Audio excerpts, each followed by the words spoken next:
So welcome to Knights of Distinction. Thank you guys for coming tonight. We're going to go through the orientation here. This is really the only required, I guess, face-to-face meeting that you have to attend for Knights of Distinction. Of course, we're available for advising. You can come see us at our office anytime. But yeah, this is the required part. So we do online advising as well. We can do Skype meetings, phone, whatever works for you guys. So we're going to do some introductions here first. Dr. Jones, Anna Jones, is our director. She could not be here tonight, but I'll just tell you a little bit about her. She is the director of the Quality Enhancement Plan, which is the program that oversees Knights of Distinction. She's a professor in the English department. She studies Victorian literature. So that's kind of her field. She will attend like workshops and stuff like that if you guys end up coming to some of the workshops, or she's around the office from time to time. So you'll probably see her on and off. This is Brooks. You want to introduce yourself? Hi everybody, I'm Brooks Kingston. I do a lot of behind the scenes stuff. So the program that funds Knights of Distinction is the Quality Enhancement Plan. That's sort of where I come from. So when you guys are accessing some of the resources, or in this case, facilitating either web modules or the recordings that you guys are going to be getting, that's the sort of thing where I can play. So I'm Lindsay. I've emailed with all of you probably multiple times by now. So you'll work with both myself and Kara as far as your progress through the program. When you're doing your written reflections, we are the ones that give you feedback for the most part. When it comes time for you to create your e-portfolios, you'll work with us on that as well. Also for advising, if you ever have any questions or need help with anything, you can always email Knights of Distinction, and it'll be one of us that you'll meet with. Introduce yourself. Sure. Hi, I'm Kara Delameister. I'm the Knights of Distinction graduate assistant. So I'm a second-year student in the creative writing MFA program here. And I'm kind of the e-portfolio specialist. So if you come to the e-portfolio workshops, it'll be me and Lindsay talking shop with you guys and helping you get ready for that like capstone project at the end of the program. Okay. So I'm going to tell you a little bit, give you an overview of the program. So I mentioned that we are housed under the Quality Enhancement Plan, which is something that UCF has to do every 10 years to maintain our accreditation. So it's like what allows us to give out college degrees. So it's a pretty important part of the university. Knights of Distinction came out of that. So when we were researching topics for what we were going to do for our QEP, we interviewed a bunch of employers in and around the Orlando area, and we kind of asked them like what they look for when they hire graduates right out of college.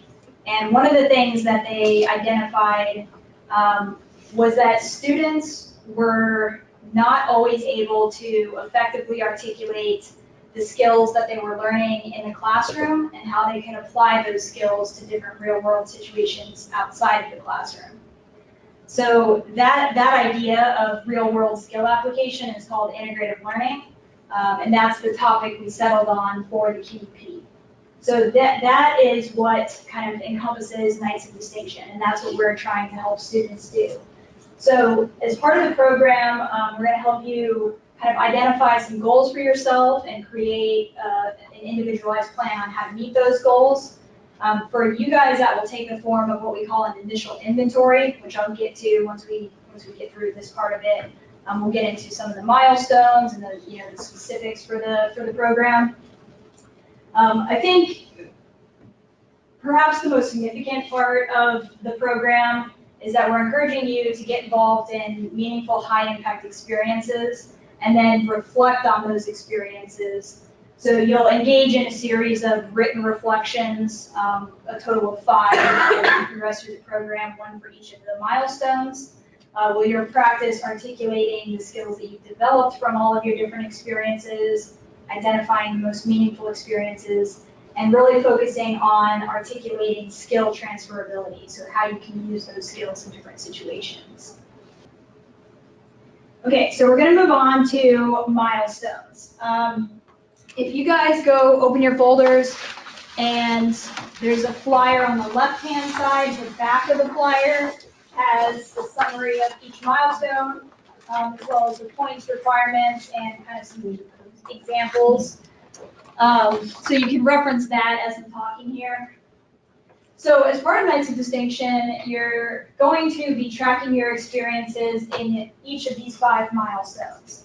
And you'll notice as you read through the descriptions that the milestones are kind of open in the sense that some experiences can count for more than one of the milestones. So while you can't like double count them, you can move things around. So for example, like internships, we say are high impact, but those could also fall in Nights in the World. So if you're short points in Nights in the World, move something over, you can move things around.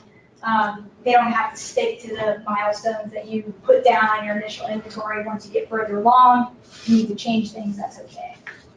I do want to go through each of the milestones and kind of give you guys a chance to think about what you can carry into the program. So one of the cool things about Knights of Distinction is that we allow you to carry in experiences that you've already engaged in while in college. This includes if you're a transfer student and you want to carry in experiences from your transfer institution, you can do that. Okay, so you can't go as far back as high school. It's starting when you're enrolled in college. We'll get right into milestone 1 here. Milestone 1 is planning and self-assessment. And this milestone, the purpose of it is to get you kind of building that professional network, thinking about goals that you have. Some examples of experiences that you can count are like meetings with your advisor, professor's office hours, if you attend workshops at career services or experiential learning, all of those kinds of things. Even taking like some of the like online certifications for like Adobe, or taking one of the online personality tests, like Myers-Briggs is a popular one. If you can, keep the certificate you get or the copy of the confirmation, you can count that for planning and self-assessment too. For citizenship, so this is a cool milestone. So some of you guys I know are mostly online, or you might be distance learners. So keep in mind that citizenship activities can include like volunteering with organizations outside of the university within your community. That can count. If you're more on campus and you participate in different organizations, RSOs, things like that, your membership in those can count for citizenship. You can also count, so campus events is on here, guest lectures. A lot of professors sometimes bring in, guest speakers that you can go see. So things like that can count for citizenship. Symposiums or conferences that you attend can be citizenship. For leadership, so this I've been told from students that I've talked to in the program, they often say that this is the tougher of the milestones to meet. We try to help you out with that, so we have an student advisory council that runs every year, so you can join that and earn leadership points if that's something you're interested in. But also any events that you like help organize, plan, if you are on if you're in a leadership role in an RSO, that can count for this milestone. Serving as an officer, being a peer mentor, being a research assistant or TA for a class can also count for leadership. Also keep in mind, I know a lot of you guys have jobs. If your job happens to include some kind of like supervisory or managerial role, you can count that for leadership as well. So high impact learning. This is an interesting one. So UCF has a very specific definition of what we consider high impact learning. So basically, high impact learning for us at UCF are going to be experiences where you're spending time in the classroom with a faculty mentor, engaged in independent study maybe, where you're learning academic skills in an academic setting, but there's also a component where you're involved with, spending a significant portion of your time outside of the class working on projects, maybe it's service learning or needs class, maybe you're volunteering in the community, sometimes it takes the form of research. So that's going to be high impact learning. We don't have like a list of every course that's high impact. The way we determine that is you send in the syllabus for the course. If you think it's high impact, we'll review it and we'll let you know if it is or not. A lot of upper level courses are going to be high impact.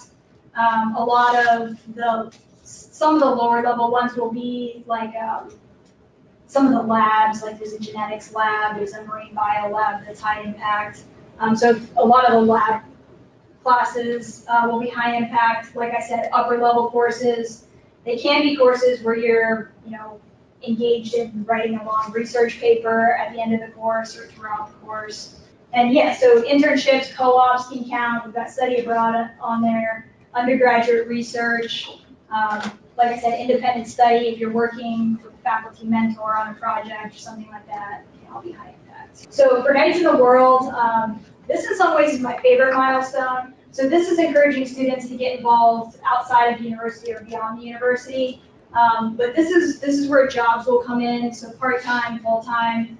What's cool about some of these experiences for the milestones is that, say, you acquire a new internship or a new job while you're in Nights of Distinction, you get a point boost that semester. So if you say this semester you get a new job, you'll get, and it's more than 20 hours a week, you'll get the 15 points for the job, and then you get a 5-point boost, so you can get 20. And then it continues each semester that you stay engaged in that experience. So if it's a 2-semester internship, then you get points per semester. Same thing for jobs. If you work all through college, go back and count how many semesters you've worked.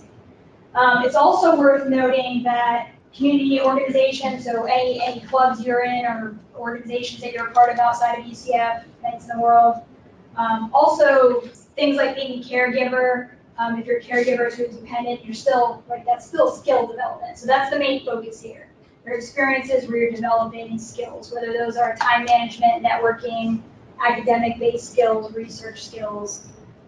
So all of those are examples of what can count for Nights in the World. Giving presentations, so say you attend a conference and you're giving a presentation at that conference, we can count attending it for citizenship and giving the presentation portion for leadership.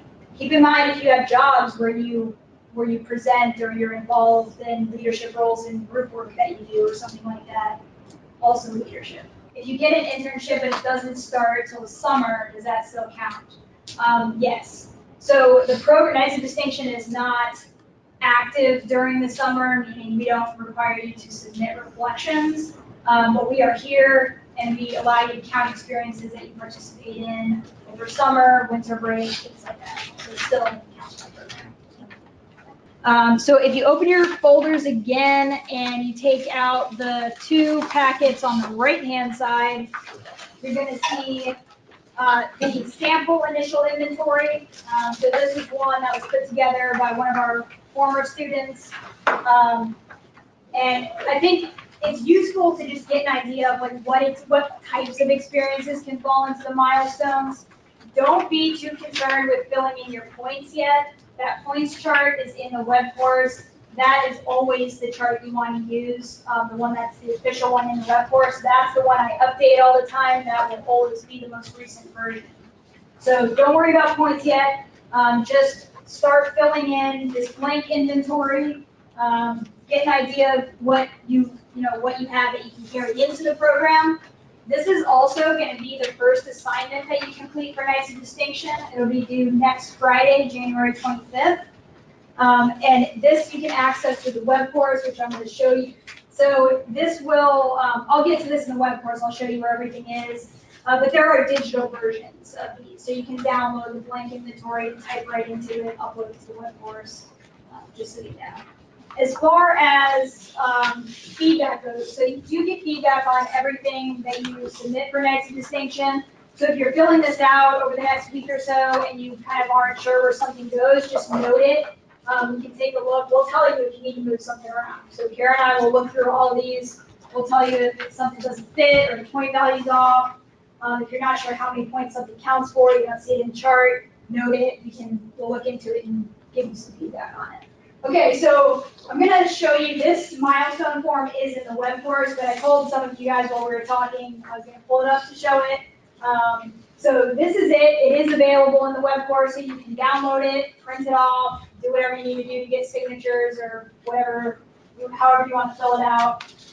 So you can see it's pretty simple. Just your name, activity, milestone category that you're counting the activity and the points for. So dates and duration, the same thing that the initial inventory asks you. Total points for the experience, which you calculate using the points chart in the web course. You give a brief description, kind of the same as part of the initial inventory. Signature verification, okay. So now that you're in Knights of Distinction, you're going to verify everything you do for all of the milestones, okay? Carry-in, like I said before, you don't have to worry about verifying planning and self-assessment or citizenship. It's too complicated to go back and try to do that. You will verify your carry-in hours for leadership, high impact, and Knights in the World, okay? And as you guys are kind of figuring out, these are experiences like jobs, internships, classes, things that you should be able to get verification for. Things like courses, you don't have to go get a professor's signature or anything like that. Just send us the syllabus. You can put see attached when you upload it to the online portal. I want to pull up the online submission portal. So when you're ready to submit something for us to review, to look at, you fill out that form, okay? You get whatever supplemental documents you have. So say you're going to submit for one of your classes. You're going to write the course number, credit hours on the form. You're going to put see attached for the signature. So you don't need, it's a class, you don't need a professor's signature. Got the syllabus. You're going to go to this website, which is the milestone verifications module. So you just click on the link. You fill out your name, email, all that stuff. You're going to this allows you, it's pretty cool, you can submit as many forms as you want at once. I think in like one submission, it allows like 100 documents or something like that, right? I strongly encourage you not to do 100 documents, but That's intense. please don't stress test it. But yeah, you can submit multiple things at once. But the idea is, if you have a couple of forms for citizenship and high impact, you check those. It's going to ask you roughly how many forms.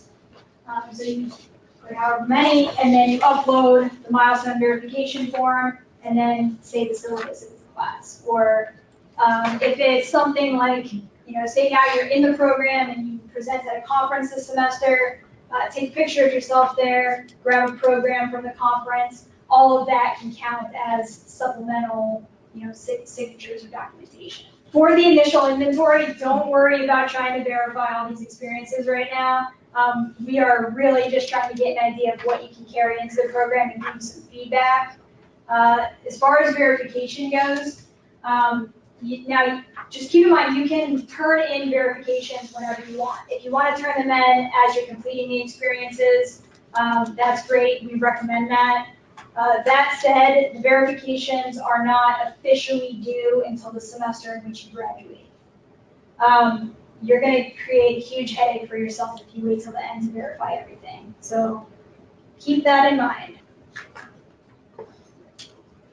Yeah, so you'll see this module, milestone verifications. In here, this is the link for the online portal, so it's there for you. We've also got, so with the online forms, you're not going to be able to submit JPEGs. Okay, so if you take like pictures of yourself at an event or something, you're going to have to copy and paste them into a Word document, submit the Word document. Okay, so JPEG file size is too large, it won't store that much space, or that size of the file. We've got some instructions in here in case you're not familiar with how to do that conversion. And then some basic guidelines, which is what I just talked to you about, but if you need, sometimes you need to go back and look at it later on. Knights of Distinction Canvas course is where everything is housed for the program. Okay, so everything from e-portfolio information, written reflections, program requirements, and what you're doing each semester you can find in this web course. It's organized by module, so you'll see getting started, you've got the program overview, all of that stuff. The first assignment is in here, initial inventory and plan. I will point out the mentor information. So you got me and Kara right now. So our contact info is there. We're available if you need any help. Initial inventory plan, so here's the assignment for that, the assignment page for that.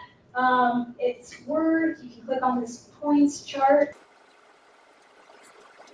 Just so, we're not gonna spend like too much time analyzing this right now, but just so you know where it is, there are links to it all over that Canvas course, so you can find it pretty easily.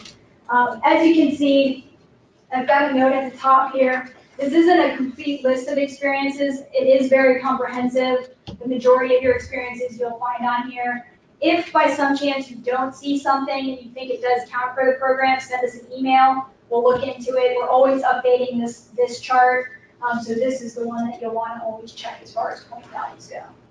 Okay. And you'll see it's organized by milestone and alphabetically within that, so you can kind of skim through it. We've got the point conversions on this side. And you'll see things like community service or jobs kind of operates in like ways, similar ways. So it's by hours engaged per semester. So we'll talk a little bit about the milestones as we go through here, just kind of what's available within them. I'm not going to go through each one. You guys can read through those on your own time. The first semester you're in Knights of Distinction, you do this initial inventory. You update it as you do experiences. You can do it as you go at the end of each semester, whatever you want to do. We track your points through the forms that you turn in to us. So I recommend that you update this so that you know how many points you have and what you're doing. You can, of course, reach out to us and we'll tell you what we have on file for you.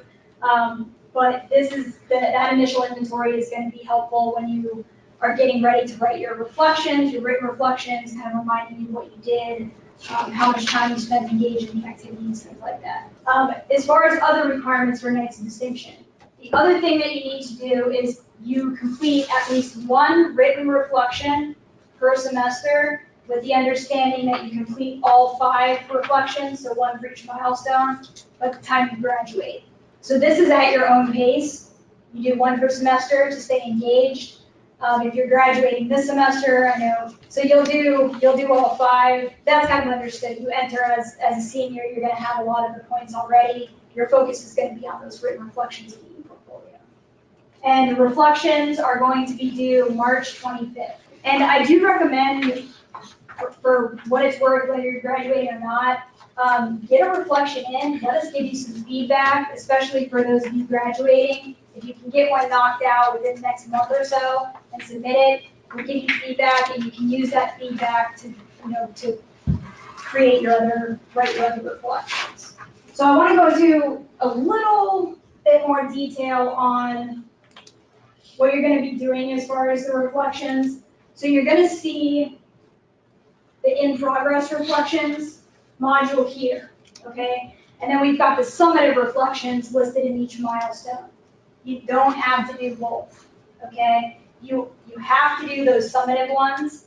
I recommend filling out that inventory, seeing how many points you have. A lot of you have already completed some of the milestones with your points. So do that summative reflection, get it out of the way. If you have experiences as you continue through the program and you decide you want to do a different reflection, focus on, a different experience for that milestone, that's fine. You can edit these, you can revise, resubmit as many times as you want. Since the summatives are required, I recommend starting there. If for some reason you're not complete, you're maybe your first time in college or earlier on in your studies, you're not complete with any of the milestone points requirements yet, you can opt to do an in-progress reflection instead of the summative. So with the in-progress one, you focus just kind of on what you're doing that semester. For the reflections, so a lot of you were noticing like you've got a lot of things in the milestones, a lot of different experiences. Rather than trying to list all of those out in these reflections, try to focus in on 1 or 2 of your most meaningful experiences and really articulate what skills you're learning from those experiences. You're going to want to spend about half of the reflection really focusing in on the transferability of skills piece. So think about how you were able to apply those skills to different situations, or how you can apply them moving forward to different situations or jobs, future jobs that you may have. All right, I'm going to use citizenship just as an example. So you're going to see a resources page for each milestone. If you find that you're short on your points and you're looking for experiences to get engaged in, you can visit the resources page for each milestone. It's got a list of a bunch of different organizations, clubs, RSOs that you could get involved in to get points.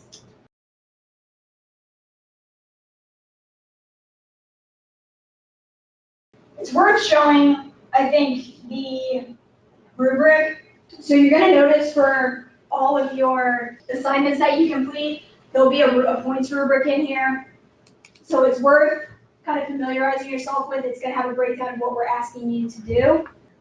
As far as reflections and ePortfolio goes, so you earn points for those that go into the flex category. So at the end, when you're getting closer to graduation, we'll assign points from your, reallocate points from your flex category into any milestones where you might be missing a few points. So the more points you score on the reflections, the more points you get added to your flex category. And what I really want you to pay attention to more than the value is what each category is telling you. So like 6 out of 8 points for reflection is meets expectations. We're still going to give you feedback, tell you how you might think about adapting it for your ePortfolio, but you don't need to like redo it or anything unless you want to. If you ever get it needs revision or unsatisfactory, you always have the opportunity to resubmit it. Okay, so you can incorporate the feedback, resubmit it, we'll reevaluate it, hopefully for a higher score. So the program is not about like you can't fail it unless you really just don't do it. So I'm going to move on to the ePortfolio, which I won't spend too much time on. I just kind of want to make you guys aware of it. If you're graduating this semester, you're going to be sending me an email telling me you're graduating, and I will send you all the information you need as far as that goes. In general, ePortfolio capstone is the final one on here, and you're not required to turn it in until the semester in which you graduate. That said, I think starting on it sooner rather than later is always wise. In general, students will go through 2 to 3 iterations of their ePortfolio. So they'll submit it, we give them feedback, they revise, submit it again, give them more feedback, they revise. Then it's at a good place where they want to show it to employers. Sometimes it goes through another round or 2. Yeah, so ePortfolios are awesome. This is a chance for you guys to tell your story. It's not just a resume. It's something where you're really focusing in on the most meaningful experiences you've had in college, the skills you've gained, and it is targeted at a specific audience.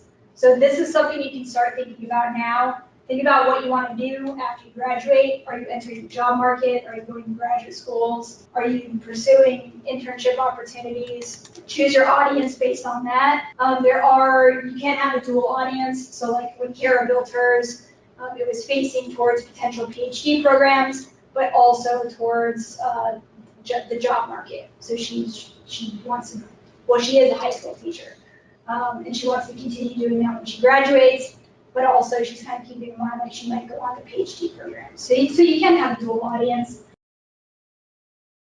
Okay, so we'll point out, even if you have no experience with ePortfolios, that's fine.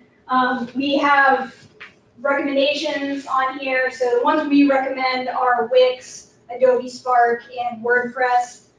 These are all free, so they're not going to make you pay for them. You don't have to pay for them. I will say that Wix and Adobe Spark are a little bit more user-friendly if you don't have a lot of web design experience. WordPress is great too. Brooks works a lot with WordPress. It requires a little bit of time to learn, I would say a little bit more time. Wix and Adobe Spark, like countless tutorials for everything you would need. We offer ePortfolio workshops every semester too, so we can help you get started as well. You'll see an ePortfolio platforms guide, so it's worth looking at when you have a chance. It might help you pick the best platform depending on your audience and what you kind of want to get out of this. And just to pop in on that, not a lot of people have done web development in the past, and we're not expecting you to be coders. If you're having like the sort of freak out moment of, oh my God, what is this going to entail? A lot of these software are just straight up drag and drop. You can set them up in 20 minutes to get something rudimentary. If you spend an hour, you get something looking pretty darn nice. Absolutely, and these are, these are designed to be open enough that students from any major can complete them. There are some, general requirements. You have to have a home page and about me page. You choose 3 areas of focus, whatever 3, they can be whatever you want. Some students will choose, like if they excelled at a particular milestone, say leadership, you're going out to grad schools and they want to highlight that, they might include one of the milestones. But in general, you can choose whatever you want. Some students will choose research, professional experience if they've worked throughout college. It really is, open to whatever you want it to be and focused on whoever your audience is. So we've got a bunch of sample portfolios on here that you can look through when you're kind of figuring out how you want yours to look, what you want to do with it. So this is a sample from a former student. She's graduated now. So Coral was a math major and studio art minor, and she knew she wanted to incorporate those 2 things into her e-portfolio. But when she started out, she was like, math and art, how am I going to connect these? So it was a very kind of like rough idea of what she wanted to do with it. You can see at the top here, she selected her 3 areas of focus. So hers are professional experience, research, and her art portfolio. What's cool about e-portfolio is that you are adapting your reflections that you write for the milestones for your e-portfolio, okay? So you pick your 3 areas of focus, you're gonna draw content from those reflections, revise it based on the feedback you've been given, and you have that as content for your e-portfolio, so you're not starting completely from scratch. But you'll notice Coral has some pictures in her e-portfolio. So pictures are a form of an artifact, what we call artifacts, which is another requirement for the e-portfolio. So we want to see that you have kind of pictures representing your experiences. They don't have to be just pictures. They can be videos. If you've given a presentation, something like that, you want to turn it into a PDF, upload it as an artifact, anything like that. So this can really make the difference. If you're, in the top 10 final candidates, that's when they're really getting into the weeds and they're really looking at your applications, closely. This is something that can really set you apart if you do it well. So there are ones on here, the ones that are created by Knights of Distinction students, alumni. It'll say on there. We've also got ones from other programs at UCF and other universities, just so you kind of have a wide range of what can be done with these.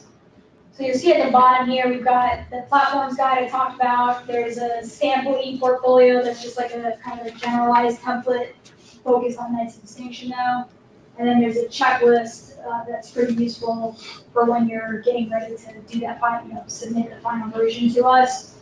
We also worked with the library to create an e-portfolios guide, which I definitely recommend reading over once you start on it. Okay, so I'll mention IACE, which is the Integrative Academic Center for Engagement. This is located in Trevor Colburn Hall. So this is awesome if you're thinking about like getting involved in undergraduate research, academic, advancement programs, pre-health, pre-law. We've got learning communities, attending grad school, professional, preparation. They can help you with all of that. They've got peer mentors, undergraduate research. Specifically, if you are even, you're earlier on, you're at the point where you're just trying to figure out like how to reach out to a professor. They can help you like read over those initial, emails, make sure you've got the right tone. If you're not sure where to start, they can help you with that too. So that's over, like I said, Colburn 205. I've got some information on IACE in the web course as well under planning and self-assessment. So if you want to check out their website, all of the peer mentor hours and contact info is available there. So that's a list of important dates, which you also have on your agenda. I will email you copies of everything you've got in the folders, just so you have, if you're the kind of person that needs to have it printed out or anything like that, or you want additional copies, you can have those. They're also in the web course. Okay, so as far as like, if you don't complete the program, There's no penalty. It doesn't show up as like unsatisfactory or something on your transcripts. This is a 0 credit Canvas course, so it's not something you pay for. You stay enrolled in it each semester until you graduate. So it's not something you have to re-sign up for every time, every semester. If you do successfully complete the program, you will get the Knights of Distinction designation added to your final transcripts. You'll get a letter from Dr. Jones saying that you successfully completed it, how awesome you are. And most importantly, probably, is you get a graduation medallion. So, all right, that's about it. Thank you guys so much for coming.